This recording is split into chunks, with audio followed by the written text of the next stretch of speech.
Important formulas of mensuration, surface area and volumes, chapter 30 of class 10th।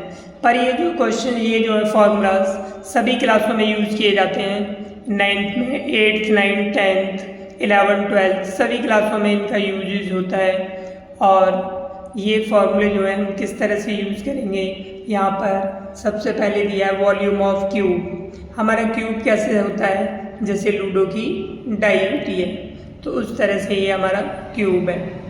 तो volume of cube यानी कि इसे हम हिंदी में घन बोलते हैं। तो इसका हमें वॉल्यूम निकालना है तो फॉर्मूला यूज़ करेंगे ए क्यूब, यानी कि तीनों साइड जो है इसकी सेम होती है, मल्टीप्लाई कर दिया ए इंटू ए तो ए क्यूब हो गया। अब हमारा है curved surface area of cube. Curved surface area क्या होता है, यानी कि वक्र क्षेत्रफल। घन का वक्र क्षेत्रफल हमारा 4a²। 4a² का मतलब क्या है, यहाँ पर इसकी चारों जो दीवारें, ये वाली दीवार और ये सामने वाली और ये पीछे वाली दीवार, तो इन सब का एरिया a² होता है।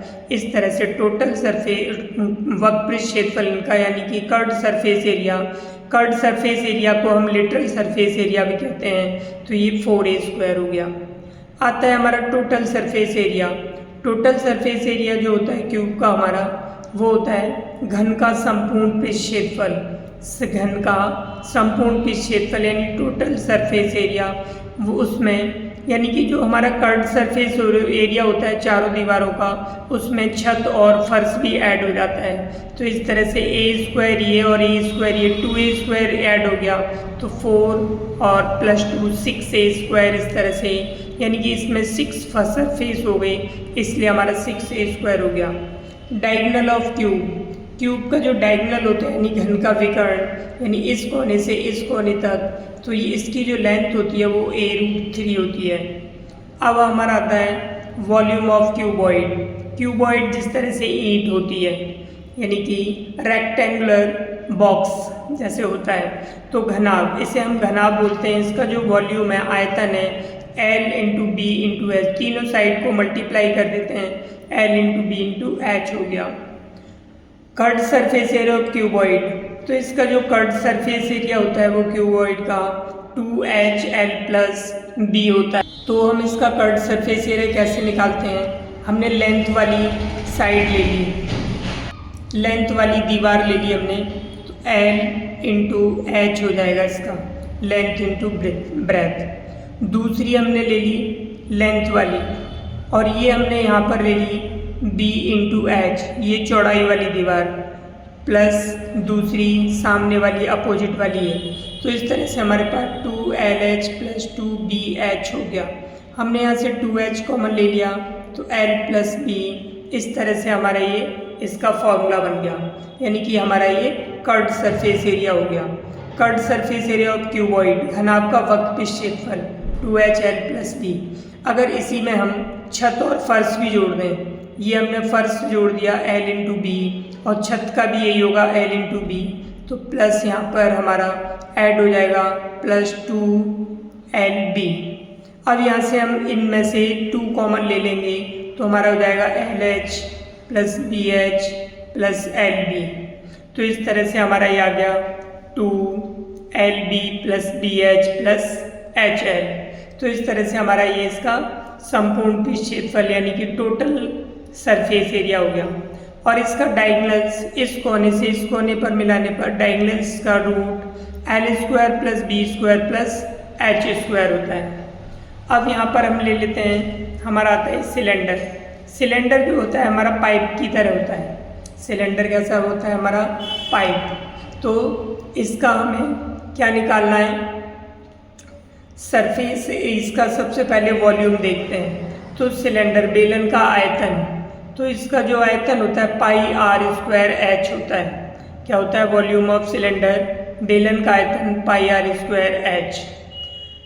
Curved surface area of cylinder का जो कर्व्ड सरफेस एरिया होता है, बेलन का वक्र क्षेत्रफल बोलते हैं कर्व्ड सरफेस एरिया को, ये होता है हमारा 2πRH। तो 2πRH यानी कि हमारी इसकी जो सरकमफ्रेंस होती है वो 2 पाई आर होती है ये सर्कल की। इसमें हम एच और मल्टीप्लाई कर देते हैं तो हमारा 2 पाई आर एच आता है। अब उसके बाद में यहाँ पर दे रखा है हमारा total surface area of cylinder.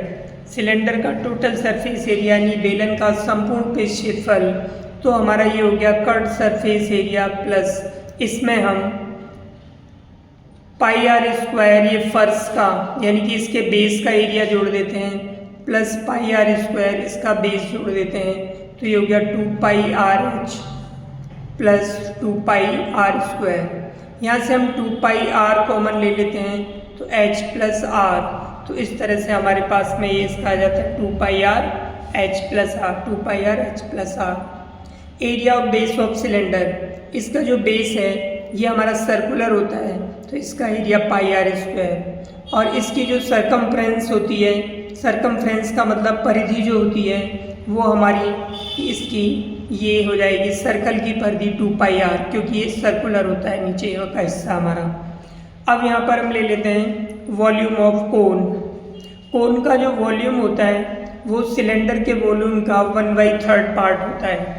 तो किस तरह से होता है, जैसे कि सपोज करो हमारे पास ये कोई सिलेंडर है, हमने इसमें से यहाँ पर एक कोन कट कर लिया, यहाँ से हमने ये कोन कट कर लिया, तो इसमें ये वाला वॉल्यूम, ये वॉल्यूम तीनों वॉल्यूम इक्वल होते हैं, तो ये इसीलिए हमारा ये कोन बन गया।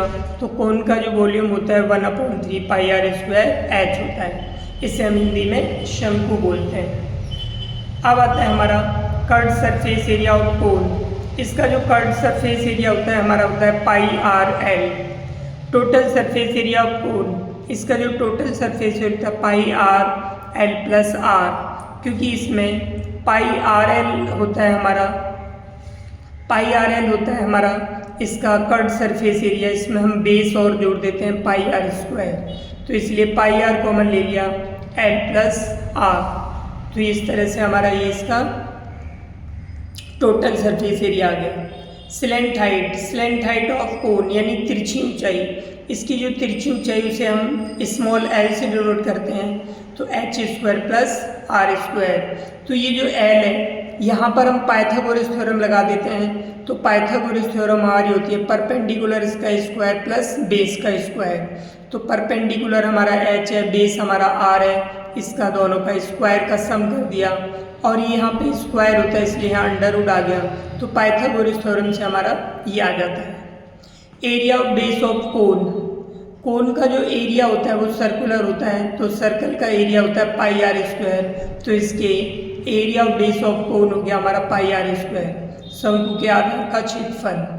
Circumference of base of cone, अब ये कोन इसकी सरकमफ्रेंस, तो इसकी सरकमफ्रेंस ये भी सर्कुलर ही है, तो इसकी भी बेस इसका जो सरकमफ्रेंस हो जाएगी 2 पाई आर हो जाएगी। अब यहाँ पर आता है हमारा गोले का आयतन, वॉल्यूम ऑफ स्फीयर। तो स्फीयर का जो वॉल्यूम होता है 4/3 पाई आर क्यूब होता है। कितना होता है? 4/3 पाई आर क्यूब। इसका जो कर्व्ड सरफेस एरिया होता है वो हमारा 4 पाई आर स्क्वायर होता है, और इसका टोटल सरफेस एरिया भी 4 पाई आर स्क्वायर होता है। यानी कि इसका कर्व्ड सरफेस एरिया गोले का और टोटल सरफेस एरिया सेम होते हैं, इसलिए दोनों के फॉर्म में 4 pi r square 4 pi r square है। उसके बाद आता है हमारा वॉल्यूम ऑफ हेमीस्फेयर। तो हेमीस्फेयर है यानी इसे हम अर्धगोला बोलते हैं, यानी कि अगर हम कोई बॉल है हमारे पास उसे 2 भागों में काटते हैं तो इस तरह से हमें ये जो कटोरी टाइप की मिल जाती है अभी बाउल की फॉर्म में, तो ये हमारा क्या हो जाता है? अर्धगोला। तो अर्धगोले का आयतन वॉल्यूम ऑफ हेमीस्फेयर, तो इसका होता है 4/3 पूरे का, तो इसका हाफ हो जाएगा 2/3 pi r cube. Curved surface area of hemisphere इसका पूरे टोटल का जो होता है वो 4 पाई आर स्क्वायर होता है, तो यहाँ से आधा कट कर दिया तो आधे का 2 पाई आर स्क्वायर हो जाएगा। Total surface area of hemisphere. अब यहाँ पर एक और आती है बात कि टोटल सरफेस एरिया इसका 3 पाई आर स्क्वायर क्यों होता है?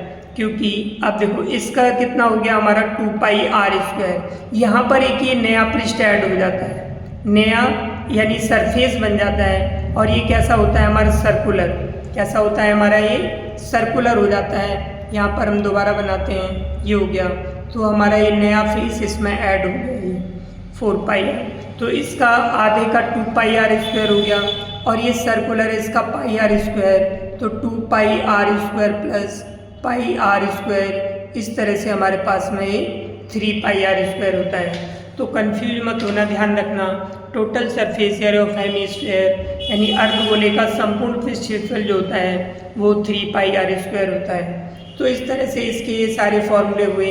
अब इसमें एक और फॉर्मूला है, वो फॉर्मूला हमारा कौन सा है, वो है फ्रेस्टम का, लेकिन फ्रेस्टम अब कोर्स से कट गया है इसलिए उसे छोड़ते हैं, ठीक है ना। हिंदी में उसे छिन्नक बोलते हैं, तो उसका जरूरत नहीं है इसलिए इसे छोड़ देते हैं। अब यहाँ पर हम देखते हैं कि आज की वीडियो में अगर ये फॉर्मूले तुम्हें समझ आए हों तो एक बार दोबारा से इन्हें देख सकते हो और इन सारे फॉर्मूलों को लर्न कर सकते हो।